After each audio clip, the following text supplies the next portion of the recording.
Podcasting from somewhere in the San Francisco Bay Area, the birthplace of Bruce Lee, the iPhone, and the bendy straw. This is Ruel's Running Podcast, a podcast about running, health, family, play, and an NSNG lifestyle. And now, here's your host, Ruel. There was a dream a million miles away. There was fire in Amazon.com. You know, I won't be surprised if more and more stuff that I shop for, buy, and get shipped to my home comes from Amazon. It's just a reality, right? And if this is your reality, go to ruelsrunning.com, click through to the Amazon banner to get to Amazon. Why am I asking you to do so? Well, it is a no-cost-to-you way. If you like listening to Ruel's Running Podcast, it is a way that you can help the show out without spending more than you've already spent while shopping at the good folks at Amazon.com. So help us out.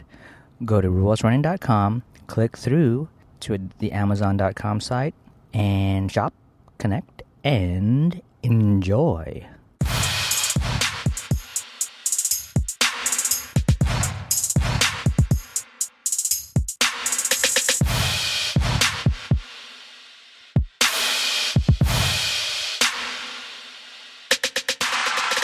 Hey everybody, welcome to Ruel's Running Podcast. I'm your host, Ruel Abadam. Glad you're here. Glad you're listening. Hope you stick around. And if you tune out, hope you come back. If you are a return listener, welcome. And if you are a new listener,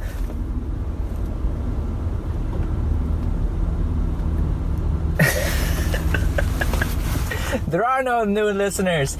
You guys, all you guys who have been listening for a while, share this podcast if you know somebody who might benefit from listening to this little silly show. Dramatic pause. Awesome. One cup of coffee. Have you guys heard? There's this one song called One Cup of Coffee. And that's what I'm having right now. I'm back. I know it.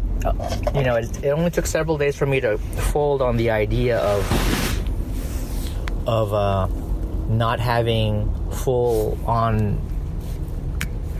what do you call it? Dairy abstinence. Dairy abstinence. Never heard those two words used before, but I made an attempt at cutting out dairy completely for February.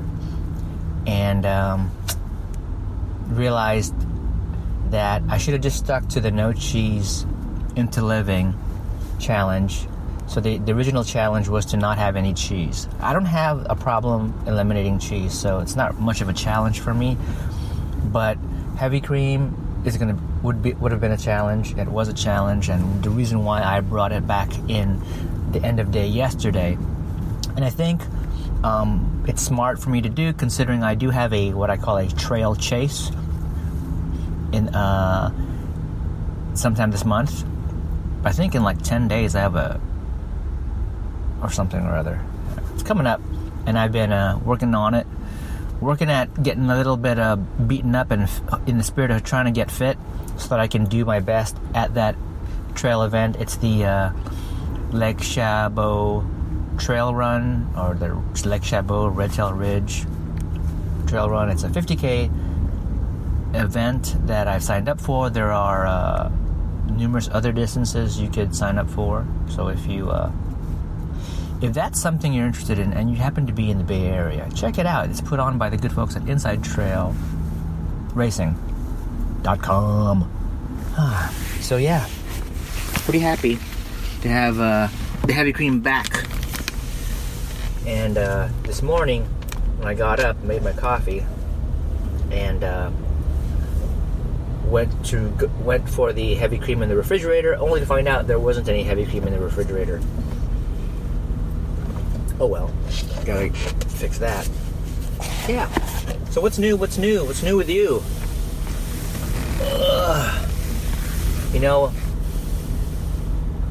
I don't know what it's like over where you're at, but here in Northern California, it's not too bad. I was out on a run which wasn't really a run, and I'll describe what that's about in a little bit. I was out and about midday yesterday, and the UPS carrier was talking to, I guess, one of his customers who was walking her dog, and described it as that spring has sprung, and that it was a short winter. I don't know if that's true, but it sure feels like it. It's pretty awesome. The sun is shining. The sky is pretty clear where I'm at right now. Yeah. Pretty awesome. Oh, and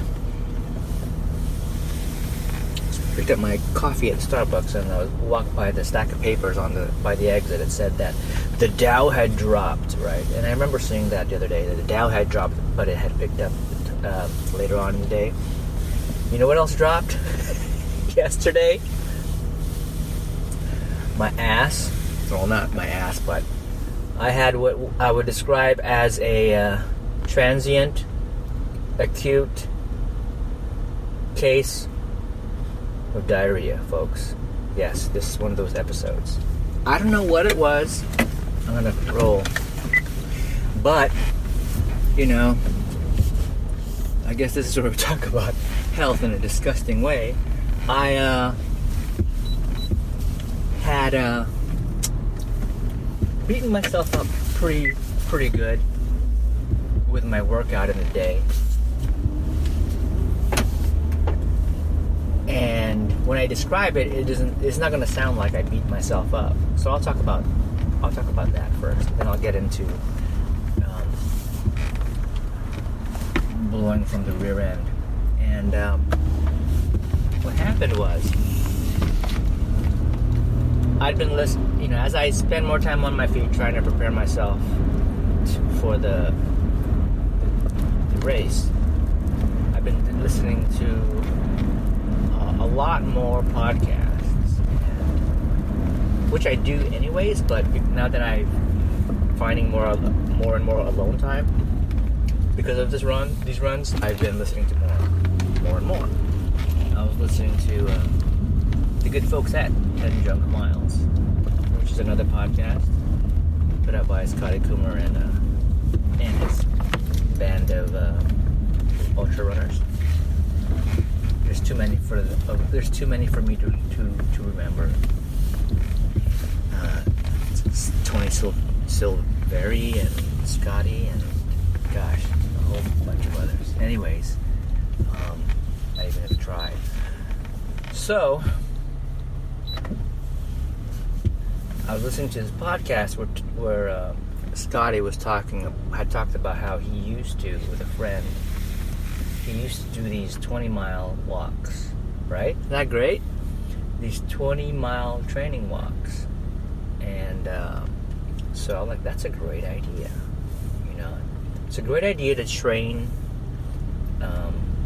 yourself to when all you have during an event is to walk.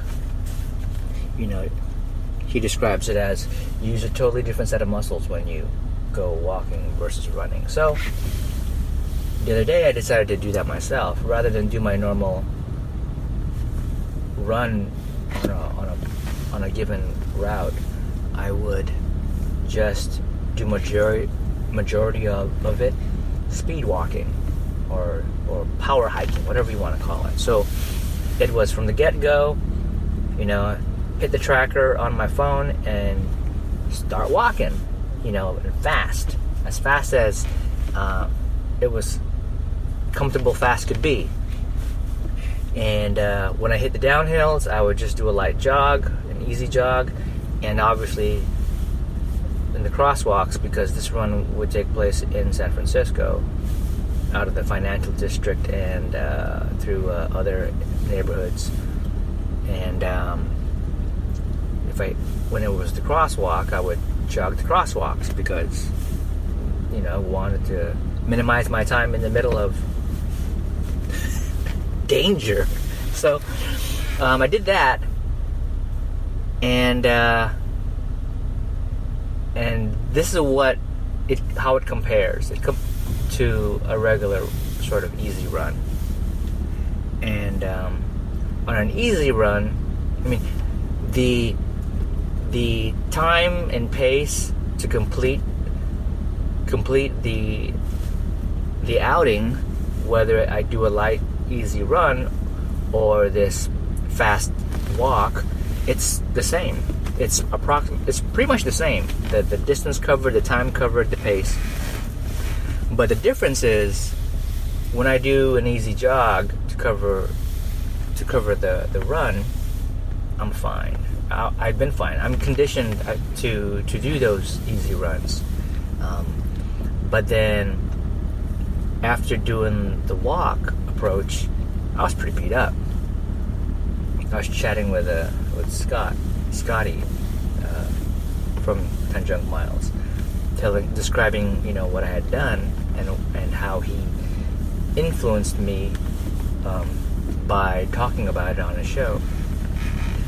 I was pretty beat up. I mean, it was just a fast walk. I was pretty beat up. When I was done, I was sitting at work and I was nodding off. I think I nodded off a couple times, and so it took its toll on me physically. Not like I'm really trashed, but I felt like I needed a big fat juicy burger after that run at the end of the day.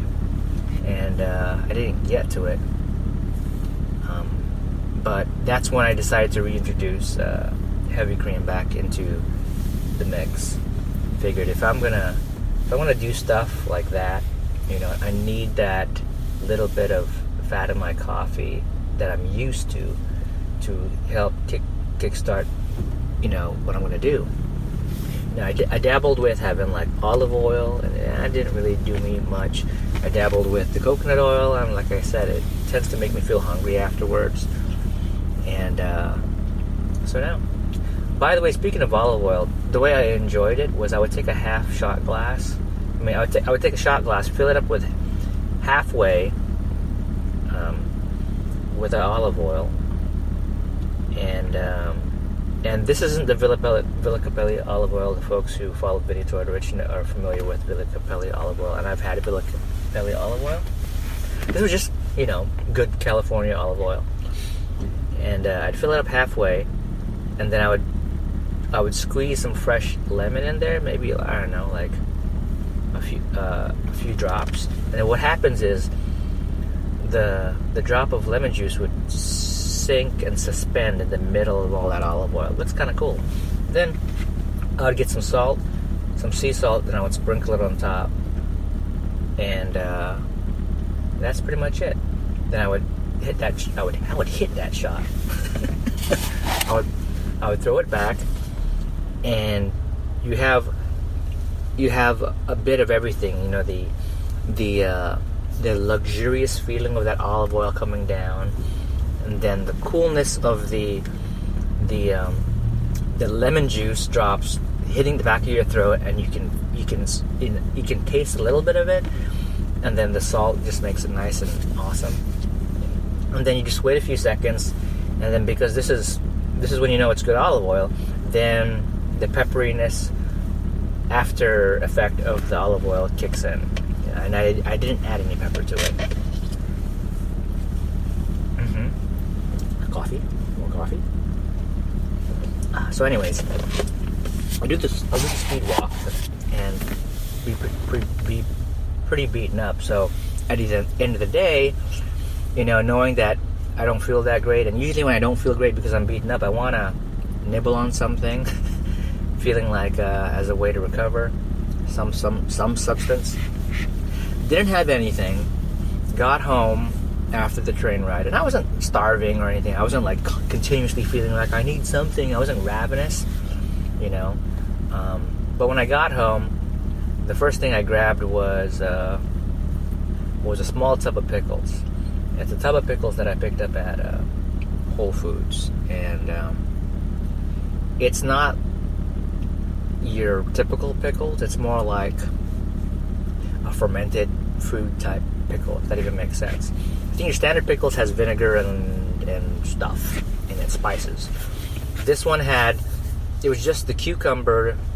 It was treated like you would make sauerkraut or kimchi. It was just the seasoned cucumbers, and then all of the liquid that came from it was its own juices, and then they added water to it, I guess, I would imagine, before packing. So it was a garlicky, seasoned liquid, more of a kind of like a brine, I guess, not so much of pickle juice. But, I love pickle juice, and it was the next best thing, pickle juice. And I must have eaten like 3 or 4 nice-sized pickles and drank the juice from the thing, right? And then around dinner time, I heated up some suspicious browned ground meat. And I say suspicious because it smelled like cheese. Yep. Why did my meat smell like cheese? Well, when I browned it a day or so ago, I used the same pan that I had cooked something with butter in, and then I browned the meat in that same pan, and I thought maybe the butter was creating this effect on the meat, and it didn't smell bad. It just smelled like cheese or butter, or figured it was the cream. It was that whole effect. So I'm like, okay, I'm gonna take a scoop of this brown meat, and I should be able to tell if it's bad for me, because I want to trust my senses. Okay, didn't seem bad when I took a scoop.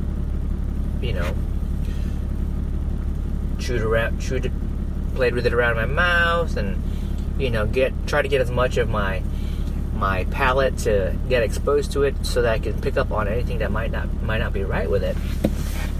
And it was fine, so I had it. I had the meat, and then after I was done with my serving of the meat, I had a slight headache. So there's a lot of things at play here, right? I was pretty worn out, and I had this brine and a bunch of pickles, and now I was having this suspicious meat, which didn't taste suspicious. It would just smell suspicious. And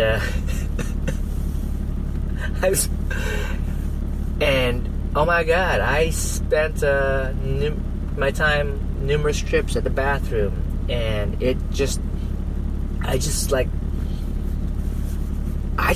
blew into the freaking toilet. It was like, whoa, where the heck did it come from? I lost the battle.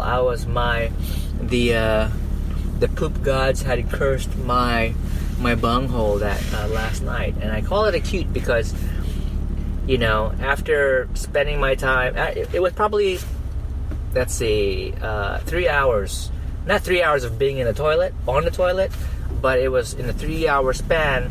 There were periods of me having to run into the bathroom and take care of business, but after that I was clear, because later in the evening I went back and I had some more food, because I don't want to feel like I lost my opportunity to get any good nutrition in, right?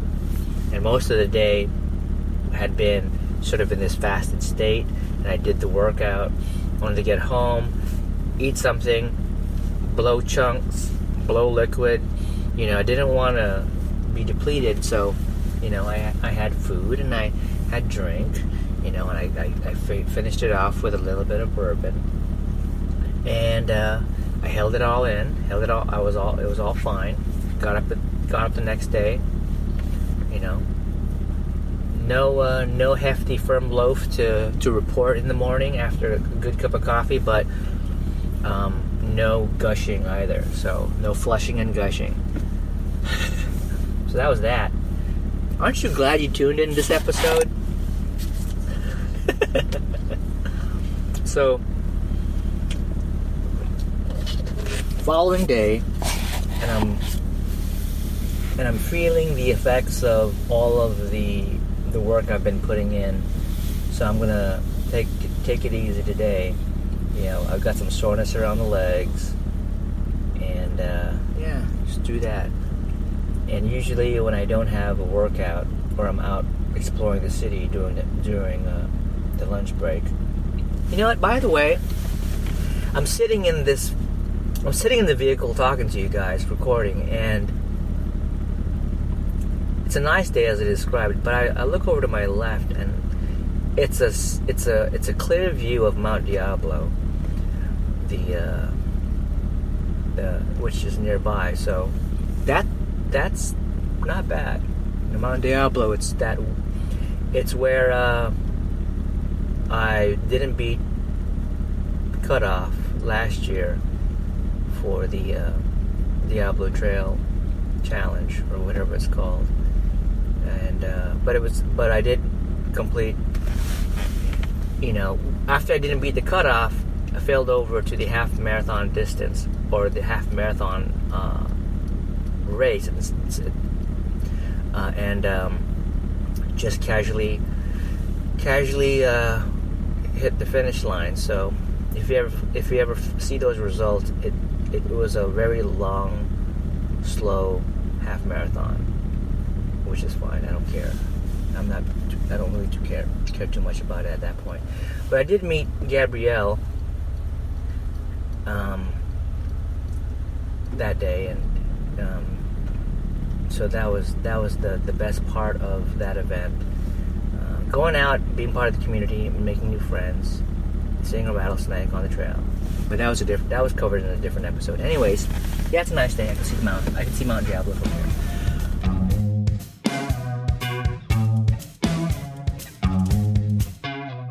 Coming up, Rue gives us something else to think about. How vague is that, Ruel? Geez. Could you be any vaguer, Ruel? Well, it's all coming up on Ruel's Running.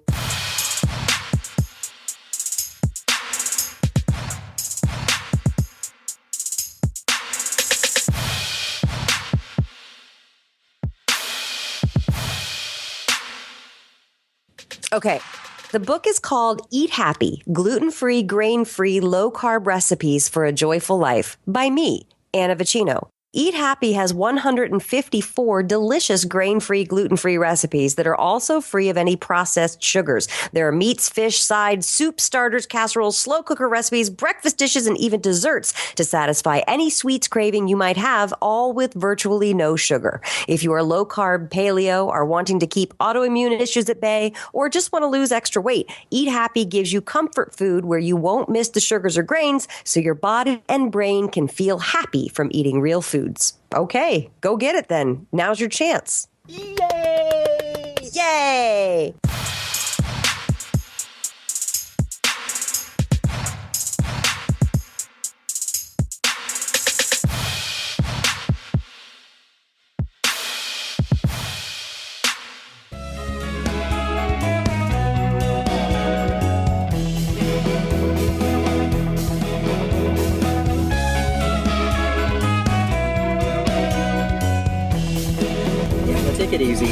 Take it easy, and if I'm not going to be out and about, I'm going to go find something yummy to eat, and I'm probably going to find that juicy, delicious hamburger that I wasn't able to get to yesterday, and I'll report back on that. How about that?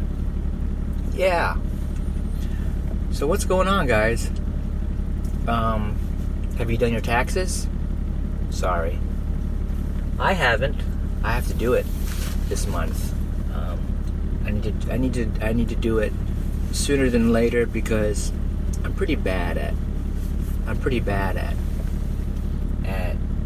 doing that, getting that stuff done sooner than later, and it can be upsetting, especially when you owe money to the tax man. You know what? I was watching Netflix last night. The joys right now in my life as a parent is that the kids are old enough to not be so needy during bedtime, that I could have the time to actually sleep, but I don't actually use the time to sleep. I catch up on missed hours of watching something. And why do I do that when rest is awesome? Because I do it because even though I do some late night watching and I get how much ever sleep I need, I'm fine getting up in the despite that, I don't feel like I'm deprived of any sleep. And it must have been years and years of conditioning operating on less sleep because of the kids. And if you have kids who are grown, you might have forgotten what that's like, or you may remember, that's a thing. Anyways, so, and with all this extra exercise that I've been getting to try and condition myself, I've been waking up feeling good and bad, if that even makes sense. Feeling good because I'm awake. Feeling bad because once I take a step, I'm like 90 years old, walking on eggshells. It takes a few minutes for me to actually warm up to not walk like I'm decrepit. Anyways, so I'm watching Seinfeld before he was Seinfeld. Have you guys caught that one? And I'm a fan, but I wasn't originally a fan. When Seinfeld was doing stand-up, I wasn't paying attention to stand-up. When Seinfeld was doing the show, I watched episodes and I enjoyed it. It was funny, but I wasn't to a point where I was a super fan where I remembered every episode and I could quote lines. But I watched his show from several years ago, the Comedians in Cars Drinking Coffee. As I'm in this stage of my life where I can watch stuff late at night, I enjoyed that. I enjoyed episodes of that. I don't think I finished the whole series, but I enjoyed every one of them.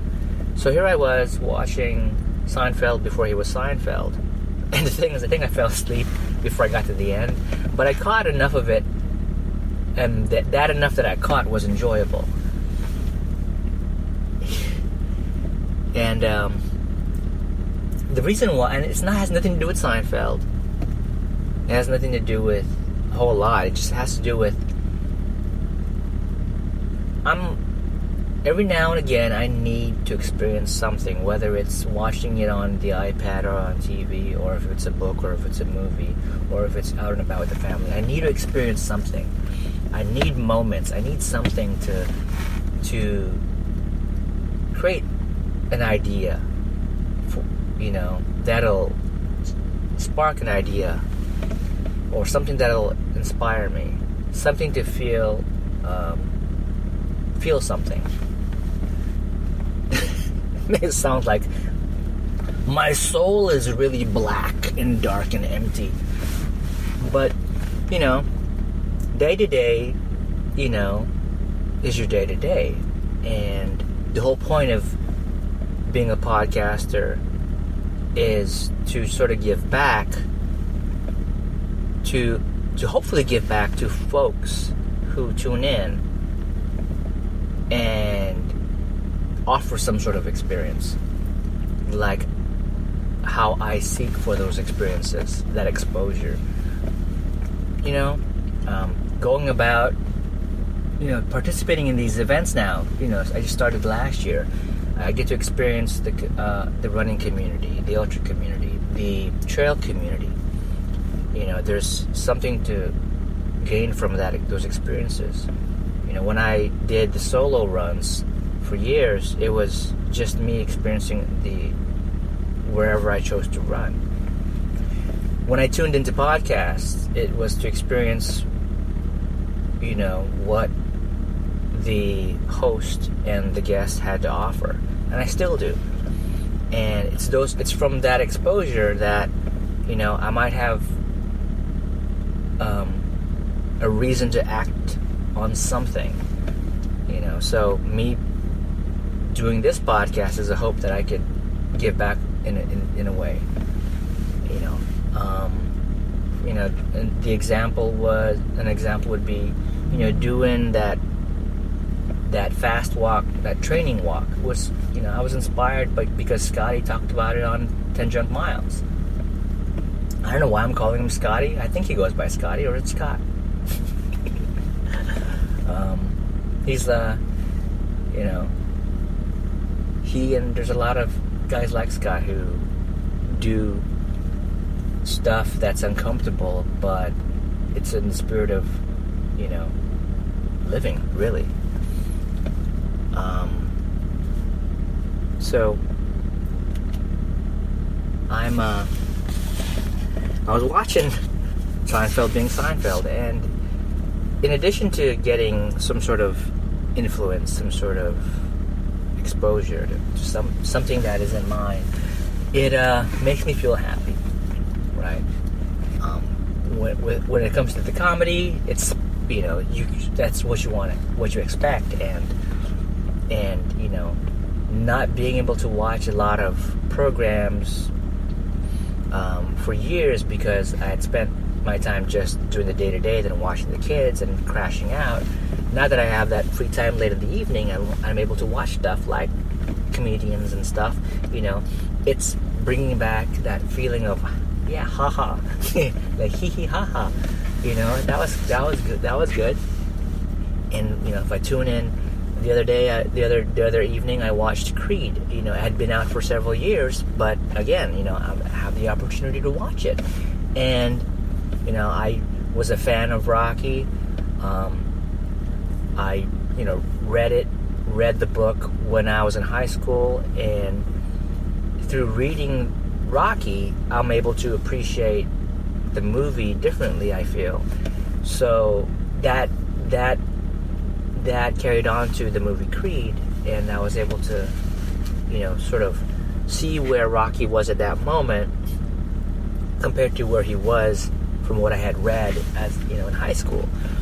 And I appreciated the story, I appreciated the physicality that came with it, you know, and it inspired me. It inspired me to do things like get back on the jump rope, and I had talked about wanting to get back on the jump rope, so here I am, back on the jump rope, you know. It's those experiences from all of these things that I described that, you know, influence me in a way and inspire me in other ways, and I'm able to, you know, live. So it makes me wonder, you know, what it was like before a lot of podcasting and movies, and you know, it was just wake up and play outside, which is not bad either. Not that it's wrong or right, it's just different, you know. You ever wonder what it's like for, like, I have kids who are in elementary school, and wonder what type of life it's going to be when they're adults. It's going to be insane. It's got to be. I mean, the other day,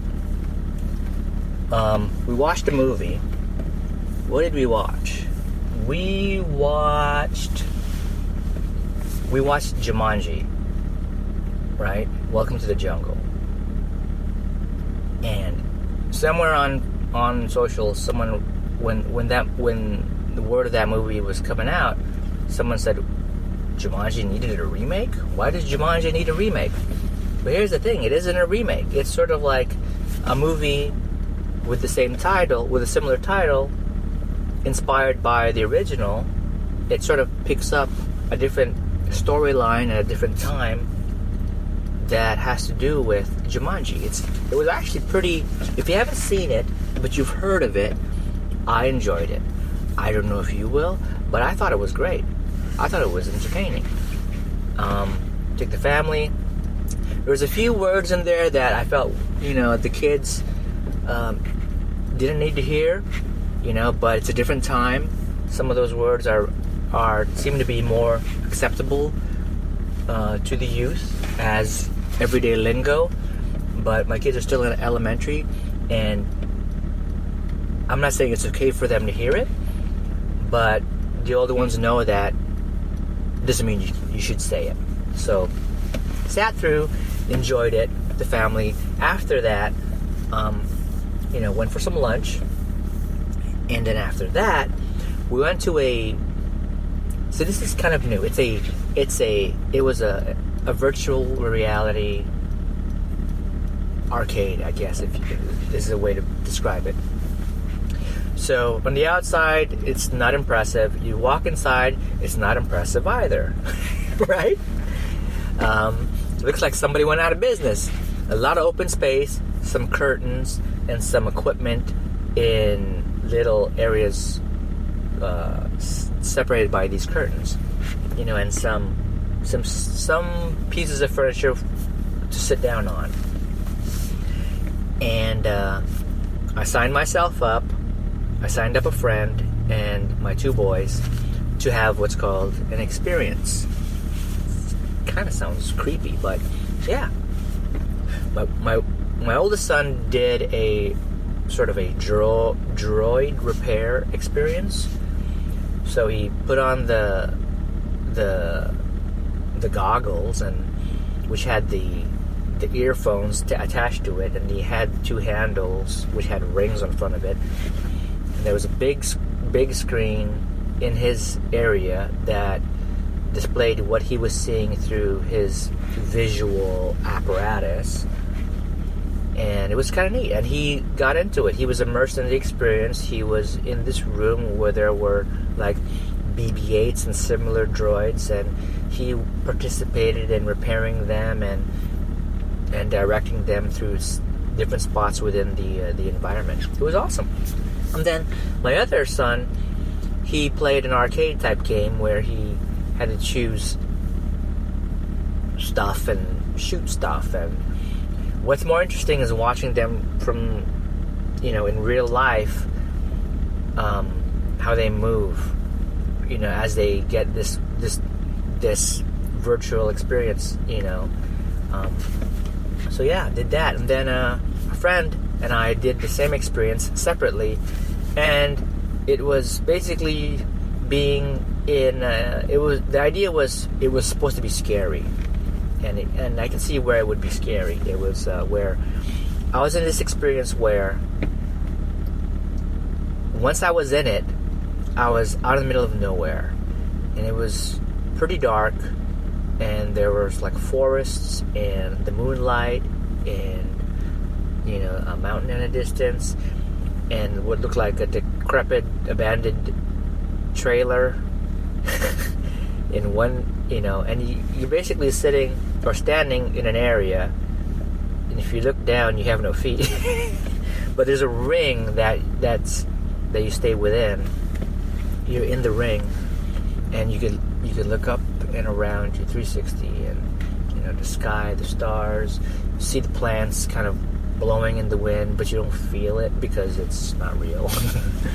And the idea is, so then when I take the controls and I lift my hands in front of me, my hands are all bloody, and one hand is holding a necklace with a cross pendant, and my other hand is holding like a video cam with a screen on it.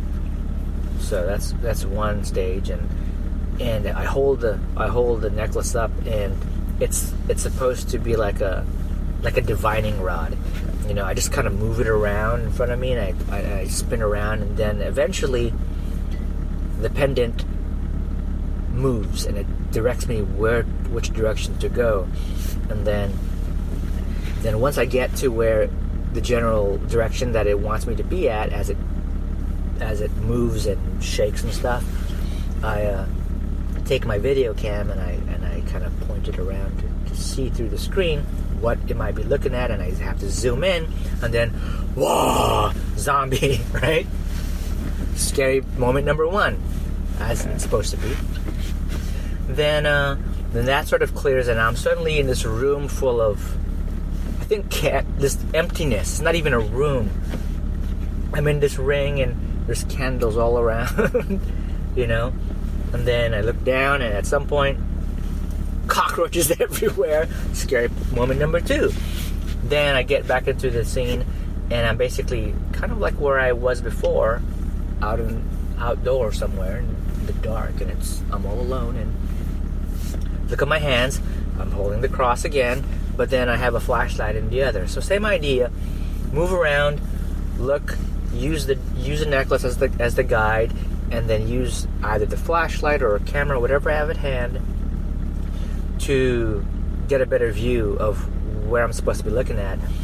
And at some moment in the experience, a zombie shows up, either right in front of me, out of the blue, or off in the distance. Some some startling thing, act, scene. And then each of those things, when it happens, you cut over, and then you're in this emptiness with candles all around you. And if it's not cockroaches all over the ground, it's like black moths, like flying all around you, or the cross turning completely black. And then suddenly it isn't black because it's painted black, it's because all these black moths start to come out from it and peel away and fly away. So that was that. It was like $10 for the experience. $10 for about, 10 minutes approximately. It was pretty neat. The kids had fun, but it makes me wonder, when the kids today become adults, what kind of world we'd be living in, and what kind of things they, would be really normal to them that today, as an adult, I find really weird. So that was that. Oh gosh, what is it? I need to rock and roll. Rock and roll, rock and roll. Alright guys. I'm trying to schedule an interview with a guest, and we're going through the challenges of, schedules changing on either end and we needing to reschedule. So, if you're a listener and you're a podcaster or have been a guest on the podcast, you know what that's about. It's just the life of podcasting, and if I can figure out a way to podcast where it's just as easy as me sitting in this vehicle talking to you guys, but have the guests remote to, dialed in, you guys would be hearing more than my silly ass talking about my diarrhea and black moths and zombies. But I haven't figured that out yet. I'm sure there's a way. It takes time, it takes research, it takes investment, and I don't do a great job of promoting the podcast to say, hey guys, can you buy me a cup of coffee? I could use the donations to support the podcast, or hey guys, can you buy a t-shirt, because the commission that comes from that purchase I could use to support the podcast, right? I do the Amazon thing time and again. You before you go to Amazon, go to RER193.com, click on the banner before you do your purchase. That way your purchase gets tagged as a purchase through my affiliate link, and that helps the show out, because it would. I don't do a good job at that.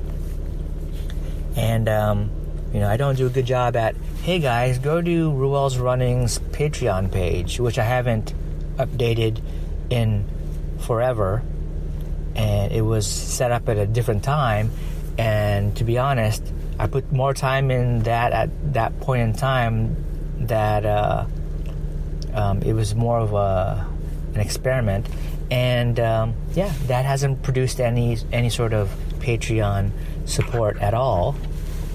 And I'm not a big fan of it, but I put it out there because everybody else was doing it. But it's still there. It's kind of ridiculous, to be honest. If you check it out, I do things like I have these levels where you can become a Patreon, right? And it's something like the first one's like donate like $1 a month, and then I said, my thing is supposed to be about running. Let's do something like a 5K, 10K, half marathon, just going like, let's just throw it out there just for shits and giggles. So for like $5, you'll be like the 5K level. For $10, you'll be like the 10K level. So that's basically asking folks, could you donate $5 a month? Recurring? It's kind of crazy, right? Then I kind of went off the rails, and I'm like, 26.2, you be the marathon level, $50 a month, you'd be the 50 mile. So I have to go back in there and throw a whole lot of that away because it's just stupid. And I'm just going to make one basic level, like the get me a goddamn cup of coffee level, I'm going to call it. And you're not going to get nothing from it. No reward, but a big fat thank you from my diarrhea self. And we'll roll with that. How does that sound? If that sounds good, I want to know. How can I find out? Shit if I know. Go to social media or something and find me there. Go to the website, Twitter, and tell me that I stink because of diarrhea, but you're happy to donate the cost of a cup of coffee recurring to this stupid show so that I can keep on going to hopefully inspire somebody to do something. Awesome. And with that, I love you guys.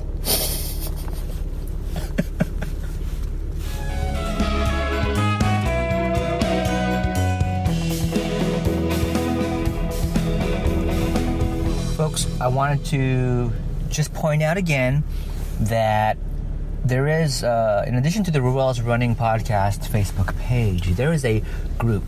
It's a small group. It's an intimate group. So if you want to, find it and participate in it, it's a place where, you could, get a little intimate with me. Because that's what everybody wants to do. Ruel's Running Podcast on Facebook. Find the group. I'll add you. Just tap on the thing to say, let me in. And, so social media, Twitter, blah, blah, blah.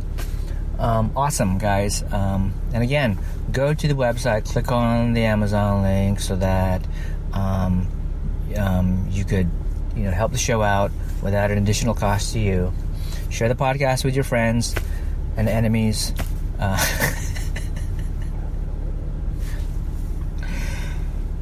And remember, folks, that's how some podcasts end it, because you need to be reminded. So that's that.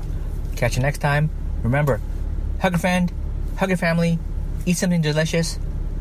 I hope you get a juicy burger today, and go run something. Bye. Thanks for listening to Ruel's Running Podcast with Ruel.